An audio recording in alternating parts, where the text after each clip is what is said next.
গাউসুল আজম মার্কেটে অস্থিরতার অভিযোগ ব্যবসায়ী পরিকল্পিতভাবে বিভ্রান্তি ছড়িয়েছে। রাজধানীর নীলক্ষেত এলাকায় গাউসুল আজম সুপার মার্কেটে অস্থিরতা সৃষ্টির চেষ্টা চলছে বলে অভিযোগ করেছেন ব্যবসায়ী ও দোকান মালিকেরা। তারা বলছেন, জালাল আহমেদ জসিম নামে এক ব্যবসায়ী দীর্ঘদিন ধরে চাঁদা দাবি করছেন। চাঁদাবাজিতে বাধা দেওয়ায় নিত্য নতুন ষড়যন্ত্র করছেন তিনি। রবিবার দুপুর 2 ফেব্রুয়ারি গাউসুল আজম সুপার মার্কেট দোকান মালিক ও ব্যবসায়ী বহুমুখী সমবায় সমিতি রিপোর্টার্স ইউনিটি সাগররণী মিলনায়তনে সংবাদ সম্মেলনে লিখিত বক্তব্য পাঠ করেন সমিতির সাধারণ সম্পাদক কামাল হোসেন। গত বছরের 5 আগস্ট ছাত্র জনতার গণ অভ্যুত্থানে রাজনৈতিক পরিবর্তনের পর ব্যবসায়ী সমিতির ব্যবস্থাপনা কমিটির কয়েকজন নেতা আত্মগোপনে চলে যান। 9 সেপ্টেম্বর সমিতির সাধারণ সম্পাদক বদিউজ্জামান বাবুল ব্যক্তিগত কারণ দেখিয়ে সভাপতি বরাবর পদত্যাগ করেন। 18 সেপ্টেম্বর ব্যবস্থাপনা কমিটির সভায় সাধারণ সম্পাদককে অব্যাহতি দেওয়া হয়।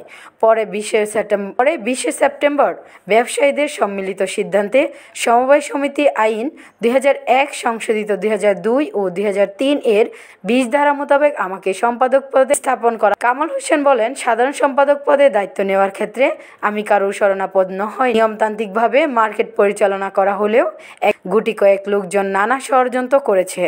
তার বিদ্যুৎ বিল ও হোল্ডিং ট্যাক্স বকেয়া রেখে অসহযোগিতা করছে। সংবাদ সম্মেলনে ব্যবসায়ীরা অভিযোগ করেন, জালাল আহমেদ জসিম আওয়ামী লীগের শাসনামলে অবৈধভাবে মার্কেটের 6টি দোকান দখল করেছিল। বিভিন্ন সময় তিনি দোকানীদের কাছে চাঁদা দাবি ও হুমকি দেন। ছাত্র আন্দোলনের পরপরই তিনি কয়েকটি দোকান জোরপূর্বক তালাবদ্ধ করেন। সেই সময় দোকানিরা সেনাবাহিনীর কাছে অভিযোগ করে সেনাবাহিনীর সদস্যরা এসে তাকে আটক করেন। অপরাধ না করার শর্ত সাপেক্ষে তাকে ছাড়িয়ে নিয়ে ব্যবসায়ীরা। এরপর জালালের চাঁদাবাজি থামেনি। তাকে চাঁদা না দেওয়ায় তিনি ও তার দোকানের কিছু কর্মচারী ব্যবসায়ীদের নামে কুৎসা রটায়। সংবাদ সম্মেলনে গাউসুল আজম সুপার মার্কেটের ব্যবসায়ী নেতা কাজী আশরাফুজ্জামান হাসু, আবুল কালাম, সেলিম আহমেদ, ইসমাইল হোসেন হিরু ও নিতাই সেন উপস্থিত ছিলেন। যারা কালেকশন করে আপনার জালদার, আপনার গার্ড, এটা তো অনেক নিতান্তই নিরীহ। আপনারা আপনাদের দায়িত্বে অনুরোধ করবো যে উনি কি ব্যবহার করতেন ওদের মা বাবা ভুলে, মানে আমি আর কিছু বলবো না আপনাদেরকে, তাদের কাছ থেকে আপনারা। আমি গতকালকে এবং পরশুদিন আমাদের অফিসে আমরা একটা সাংবাদিক সম্মেলন করেছিলাম। ওইখানে সবাই সামনে আমার ওই যে বিল কালেকশন করেন উনি বলেছেন, আমি আর বলবো না। আমার ওনার সাথে আমার ব্যক্তিগত মিনিমাম কোনো দ্বন্দ্ব নেই। শুধু আমার সাথে উনি আমাকে দ্বন্দ্ব বা প্রতিদ্বন্দ্বী, মানে আমি এই শেয়ারটাই হলো আমার অন্যায়।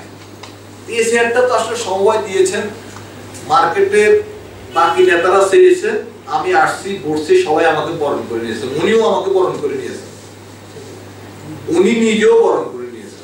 উনি সমবায়তে অভিযোগ করেছেন সত্য, উনি সমবায়তে অ্যাপ্লিকেশন করেছেন সত্য। আমি ওনাকে বলেছি ভাই আমার রুমে ডেকে, উনি আমাকে 1-2 ফোন করেছেন, বলছি ভাই ফোনে কোনো কথা বলবো না, সামনাসামনি আসেন। কারণ ওই যে ফোনে যদি উনি আপনাদেরকে 2 মিনিট সময় দেখাইতে পারতো, বলতো ওই সময় আমি দখল দিচ্ছি কথা বলছেন বা ভালো খারাপ কথা বলছি, আমি একদম আপনাদের ক্লিয়ারলি বলি। কারণ আপনারা আমার বড় ভাই, ছোট ভাই, বোন, আমি মিথ্যার কোনো আশ্রয় নেই। আমি যেটা বলছি 0.0000 যতদূর হোক, এরপর 1 পয়সা যদি কারো ক্ষতি হয় আমার দ্বারা, আপনারা যেই কোনো আমাকে না জানিয়ে যেই কোনো সিদ্ধান্ত অফিসিয়ালি আইনানুগের কাছে দেবেন, আমি মেনে নেব। ঠিক আছে।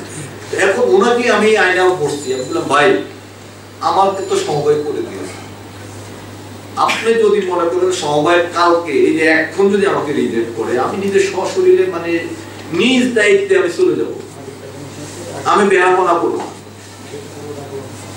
আপনাদেরকেও আমি একই কথা বললাম, সমবায় যদি বলে, মানে আমাকে তো অনুমোদনটা দিয়েছে সমবায়, কিন্তু আপনারা দেখেছেন সবাই সমবায় অনুমোদন করেছেন। সমবায়ের যদি কোনো ধরনের পলিসি যদি আমি ভুল করে থাকি, ওনারা যদি এখন আমাকে রিজেক্ট করে যে না আপনি ভুলবশত আছেন, অবৈধভাবে আছেন, এখান থেকে আমি আর অফিসে ফিরবো না।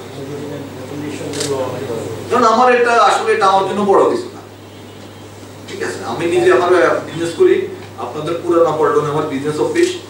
আমি পিভিসি প্রিন্টার থেকে পিভিসির অল ইকুইপমেন্ট আমি ইম্পোর্ট করি। আমার কোম্পানির নাম মেগা ট্রেডিং। আমি বছরে 15 থেকে 17 লাখ টাকা ট্যাক্স দিই সরকারকে। মানে ট্যাক্স দিই বলতে এটা আমরা যারা ইনপুট করি ওরা নেওয়ার সময় 10% প্রফিট করে আমাদের একটা এআইটি কেটে রাখে, হয়তো আপনারা জানেন অবগত, এটা আমার ক্যাশ লাগে না, যারা ইম্পোর্টার তারাই তাদের এটা দিতে হয়।